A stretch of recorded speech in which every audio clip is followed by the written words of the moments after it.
नमस्कार। आज हम एक बहुत ही खास और प्रीमियम ब्लूप्रिंट पर बात करने वाले हैं।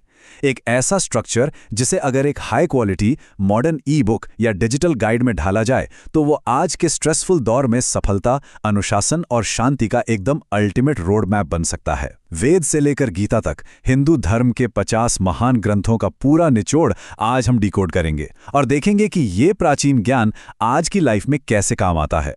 आज के हमारे इस ब्लूप्रिंट का सफर कुछ इस तरह से आगे बढ़ेगा। पहले हम श्रुति और स्मृति के आधार को समझेंगे, फिर 4 वेदों, 10 प्रमुख उपनिषदों, 18 पुराणों और महाकाव्यों से होते हुए भगवद गीता तक पहुंचेंगे और आखिर में देखेंगे इनका हमारे आज के मॉडर्न जीवन में सीधा सीधा उपयोग। तो चलिए बिना किसी देरी के सबसे पहले फाउंडेशन यानी श्रुति और स्मृति के बीच के अंतर को समझते हैं। देखिए, इन महान ग्रंथों को सही से समझने के लिए सबसे पहले इनकी कैटेगरी समझनी होगी।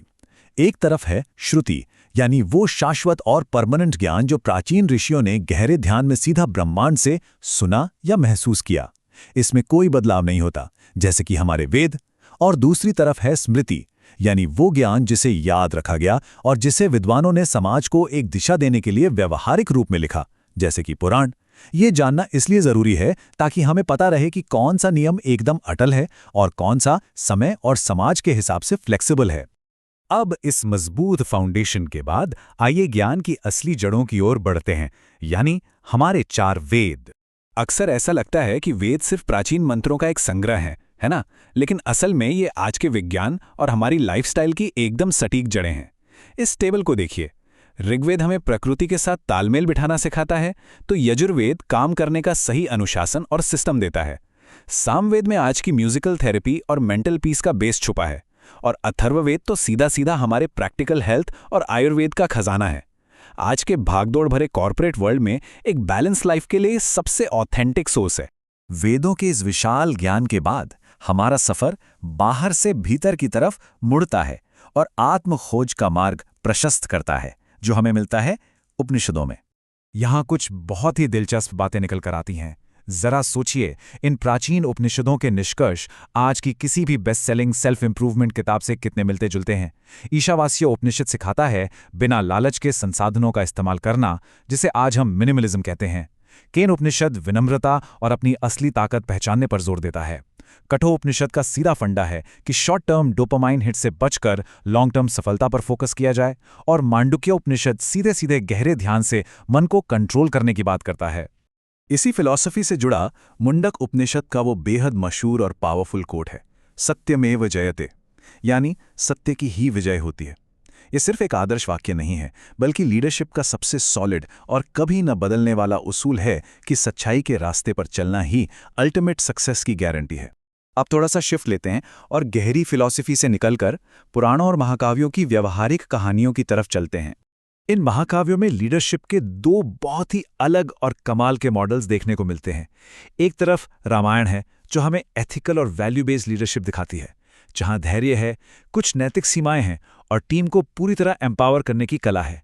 वहीं दूसरी तरफ महाभारत है, जो पूरी तरह से स्ट्रेटेजिक लीडरशिप और एक्सट्रीम क्राइसिस मैनेजमेंट पर आधारित है। कृष्ण जिस तरह से अर्जुन का विजन क्लियर करते हैं, वो सिखाता है कि जटिल हालात में कैसे अडैप्ट किया जाए। आज के दौर में रामायण से समानुभूति और महाभारत से रणनीतिक लचीलापन दोनों ही बहुत काम आते हैं। तो यहाँ एक बड़ा ही गहरा सवाल उठता है, क्या प्राचीन युद्ध के मैदानों की ये कहानियां आज के मॉडर्न बर्नआउट और मानसिक तनाव से बचने के लिए वाकई कोई सॉलिड टूल दे सकती हैं? और इसी सवाल का जवाब हमें मिलता है उस महान ग्रंथ में, जिसका जन्म किसी शांत जगह पर नहीं, बल्कि सीधे एक भयानक युद्ध के बीचों बीच हुआ था, भगवद गीता। गीता को अगर ध्यान से देखें तो ये सिर्फ एक धार्मिक ग्रंथ नहीं, बल्कि आज के प्रोफेशनल्स के लिए पूरे 18 चैप्टर का एक step by step psychological master class है। शुरुआत होती है अपने डर और कंफ्यूजन को खुले तौर पर स्वीकार करने से, फिर अपना सच्चा धर्म यानी लाइफ का असली पर्पस खोजना। उसके बाद आता है कर्मयोग, मतलब बिना अटैचमेंट के पूरी लगन से काम करना, और आखिर में अपने इमोशंस पर पूरी तरह से महारत हासिल करना। ये डर से निकलकर क्लैरिटी तक पहुंचने का एक परफेक्ट फ्रेमवर्क है। और इस पूरे फ्रेमवर्क का निचोड़ है ये एक श्लोक, कर्मण्ये अधिकारस्ते मा फलेषु कदाचन, मतलब सिर्फ अपने कर्म पर फोकस करना है, उसके रिजल्ट पर नहीं। इसे ही निष्काम कर्म कहते हैं। आज के कॉम्पिटिटिव दौर में जो परफॉर्मेंस एंजाइटी होती है ना, ये प्राचीन श्लोक उसका सबसे परमानेंट इलाज है। अपना बेस्ट देना है, पर नतीजों की चिंता से खुद को फ्री रखना है। असली सक्सेस इसी में है।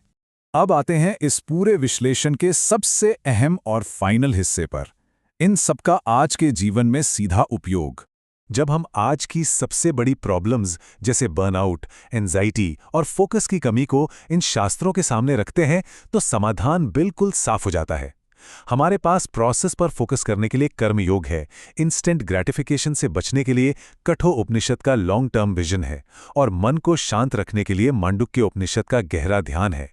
ये कोई पुरानी बातें नहीं है, बल्कि मेंटल वेलनेस, स्ट्रेस कंट्रोल और लीडरशिप के लिए एक बेहद ही प्रैक्टिकल और साइंटिफिक ढांचा है। एक ऐसा ढांचा जो किसी को भी मानसिक रूप से अजेय बना सकता है। वेदों से लेकर गीता तक का ये पूरा सफर सिर्फ कोई बीता हुआ इतिहास नहीं है, बल्कि एक जीता जागता रोड मैप है। एक ऐसा मास्टर ब्लूप्रिंट जो किसी भी बेहतरीन ई बुक या गाइड का बेस बन सकता है और रोजमर्रा की जिंदगी में उतारा जा सकता है। तो अंत में बस ये सोचने वाली बात है कि अगर बाहरी दुनिया को जीतने से पहले अपने अंदर की दुनिया को जीतना सबसे जरूरी शर्त है, तो कल की चुनौतियों से निपटने के लिए इनमें से कौन सा प्राचीन सबक सबसे पहले अपनाया जाएगा? इस सफर में साथ जुड़ने के लिए बहुत बहुत धन्यवाद।